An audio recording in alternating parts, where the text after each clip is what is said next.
কি অপূর্ব যে লাগছে।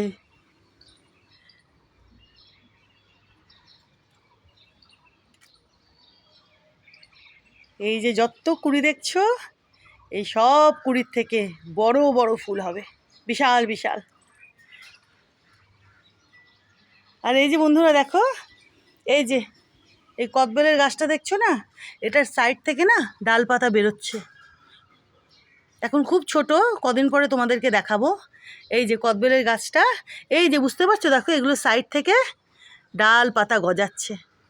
কদিনের মধ্যে দেখবে এই যে কদবেলের গাছখানা, ইনি বিশাল বড় সড়ো হয়ে তাগড়া ঝাঁকড়া হয়ে কদবেল দিচ্ছেন। এই যে দেখো বন্ধুরা, দেখো এই যে সাইড থেকে বুঝতে পারছো ডাল পাতা সব গজাচ্ছে। দেখো কদিনের মধ্যে দেখবে তোমরা এনাকে বিশাল বড় সড়ো হয়ে বড় বড় ভালো ভালো কদবেল দিচ্ছেন, তাগড়া ঝাঁকড়া হয়ে। বুঝেছো বন্ধুরা?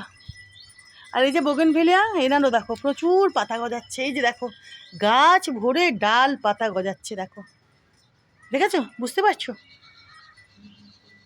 এনাকেও কদিন পরে দেখবে আরও বড় হয়ে গেছেন, তাগড়া ঝাঁকড়া হয়ে গেছেন, আর ফুল তো প্রচুর দেন ইনি। আর এই যে দেখো লিচু গাছখানাও কত বড় হয়েছে, বুঝতে পারছো? লিচু গাছখানা এখান থেকে আবার একটা দোপাটির চারা হয়েছে। এই যে দেখো দোপাটি আর নয়নতারা এইরকমই। এই যে দেখো কদিন পরে এটাতেও ফুল চলে আসবে।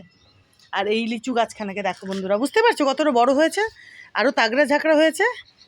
6 মাসের মধ্যে তোমরা দেখবে এই যে লিচু গাছখানা আরও বিশাল বড় সড়ো হয়ে তাগড়া ঝাঁকড়া হয়ে মিষ্টি মিষ্টি বড় বড় লিচু দিচ্ছেন। আমার বাড়িতে সব যে গাছগুলো রয়েছে না, যত যত গাছ সব একেবারে গোবর সার মাটিতে লাগানো। তারপরেও আমি তো আলাদা করে নানা রকম সার দিই। আর গোবর সার মাটির তো একটা অন্যরকম ব্যাপারই আছে, যেটা আমি নার্সারির থেকেই আমি নিয়ে আসি আর কি। বুঝেছো?